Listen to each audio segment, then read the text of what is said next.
Oh my God, I'm so emotional. Yun yung isa sa biggest dream ko na saan. Guys, kita nyo, I already have the silver play button.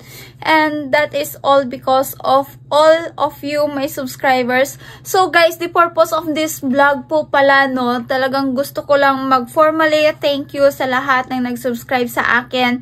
And I know wala pa ako masyadong content. Siguro sunerte lang ako dahil sa pinakamahirap na pagkakataon, pinakamahirap na danasin sa isang far parent na gaya ko is yung mamatayan o mawalan ng alaga, diba? Like, doon nag-start lahat. Like, kami kasi yung dalawang nag-start, diba? Ng vlogging. So, wait lang, papakita ko sa inyo.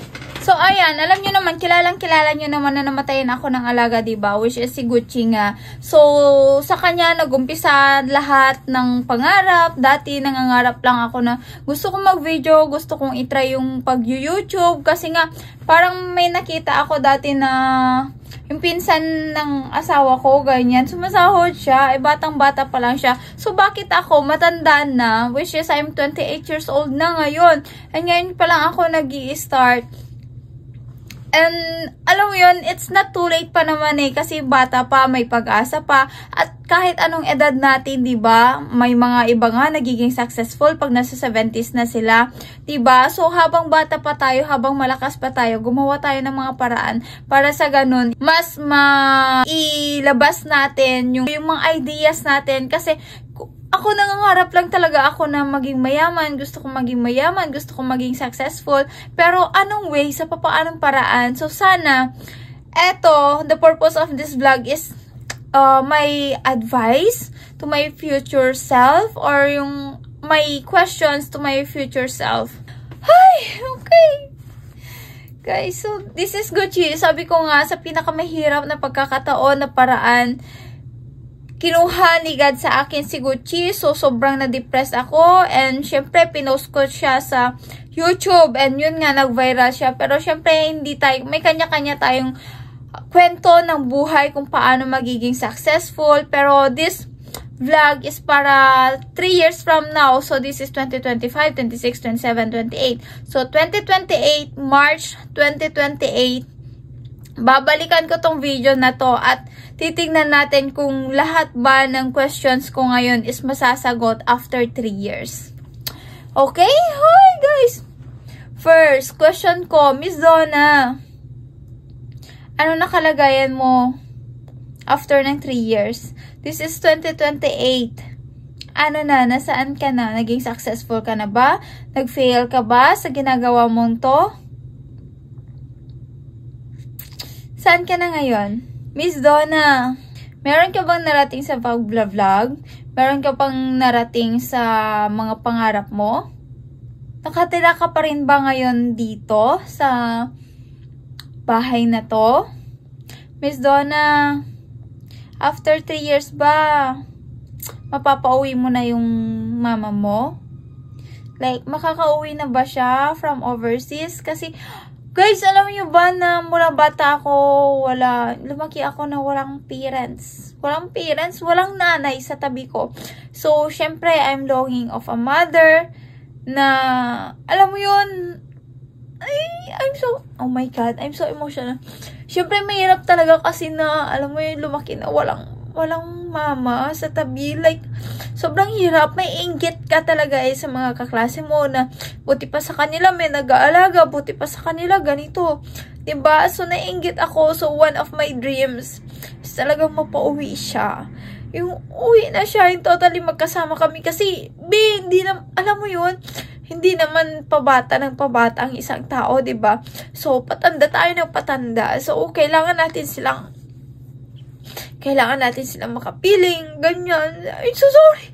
Sabi ko, the purpose of this vlog is, pero naiiyak ako. Pero, yun yung isa sa biggest dream ko na sana mapauwi siya after 3 years. And Miss Donna, mapapauwi mo ba yung nanay mo after 3 years? Ay. So, pabalikan ko to March 2028. And sana napauwi ko na siya. Sana kaya ko nang mag-sustain para sa family. Ayun. Ay. So, Miss Donna, ano yung may papayong mo sa younger self mo ngayong 2028? Nag-improve ka ba? Ginawa mo ba yung best mo? Bakit naging successful ka ngayon? Bakit nag-fail ka? Ano yung mga alam mong failure mo na hindi mo nagawa? Ano yung mga bagay na hindi mo binigyan talaga ng pansin? Alam mo yun, yung ikwento mo nga kung ano yung mga pinagdaanan mo sa 3 years na yan, since this is 2028 na. Miss Donna, oh, I'm so sad. Wala lang, nagiging emotional lang ako kasi namatay na si Gucci, diba? Naging aso ko siya 2021, I think. Nakuha ko siya 2021 since pandemic siya. Pandemic time, guys. Pandemic time. Alam niyo, siya yung kasama ko dati pa and everything. So, I'm so thankful. Sobrang heartbroken ko talaga. Mas malala pa yung nawalan ng alaga sa nag-break kayo ng jowa mo. Mas malala pa, babe. Yung kahit sobrang tagal na, alam mo kasi pag nag-break kayo ng jowa mo, ilang months, pwede ka na makamove on yan. Pero pag yung alaga mo yung nawala, ilang years na nakaraan, meron pa rin yung sakit. Kasi, iba yung naibibigay nila sa atin, diba? So, ayun. Okay, Miss Donna, nagpagawan mo na ba ng bahay yung mga aso mo? Napagawan mo na ba ng bahay yung sarili mo? Miss Donna, achieve mo ba yung goals mo this 2028? Ba, alam nyo guys, kasi gusto ko talagang mag-inspire sa mga kabataan, sa mga bata na whatever, na kahit anong mangyari talaga na dapat gawin nila yung best nila. Huwag sila mag-give up kahit na gaano man yung struggles na pinagdadaanan. Think positive always. Pero paano ko magagawa yun kung ako mismo andito pa, 'di ba? Kung ako mismo is hindi ko pa nararating yung gusto ko. So, para ma-deliver o para makapag-advise, para makapag-inspire ng mga kabataan, dapat ako muna sa sarili ko, gawin ko muna. Diba? Pero ngayon, sa mga gustong mag-vlog din ngayon, start nyo na habang maaga. Kung may dreams lang din naman kayo, start nyo na habang maaga. And siguro, swinerte lang ako na in a short period of time. Pero, I'm doing this 3 years? 4 years? 4 years na, actually. 4 years na nagvi-video ako. Hindi nga lang consistent, pero ngayon, magiging consistent na ako dahil sayang yung 100,000, actually ngayon 110,000 subscribers na po tayo, and thank you so much guys. This is very a big help sa akin, and sana pag dumating yung time makabawi man lang ako, diba, sa mga subscribers ko. And ayun, ayun, biggest dream ko lang naman talaga mapauwi, magkaroon ng bahay healthy, yung tipong magkaroon ka ng savings para anytime na may magkasakit, anytime na may gusto yung pamilya, yung baby, is maibigay sa kanila. So, Miss Donna, please, this 2028, ikwento mo kung ano yung pinagdaanan mo na 3 years. Guys, samahan niyo talaga ako sa pag-vlog na to. Samahan niyo ako, and please do support. Kahit sa panonood lang, okay na ako doon. Sana sa lahat ng nakakapanood neto, ma-inspire kayo. And thank you sa silver button. Meron na tayong silver button doon. And Gucci, this is all for you. I love you. Namiss kita, Tommy. Namiss kita talaga.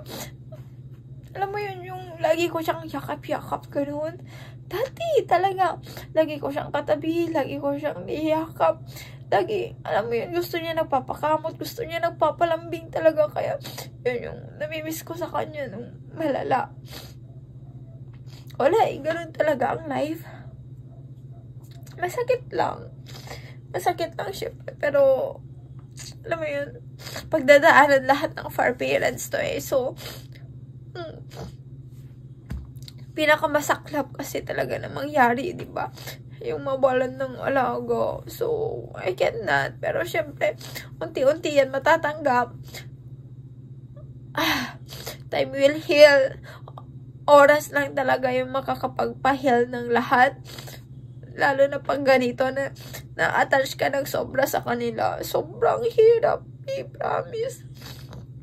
Mas malala pa talaga sa broken heart. So, ayun lang guys. Ayun lang guys. And sana supportahan nyo pa rin ako. Salamat sa lahat-lahat. Salamat sa may 110,000 subscribers. I love you. Love you all. Ay, sa araw-araw supportahan nyo pa rin ako. Guys.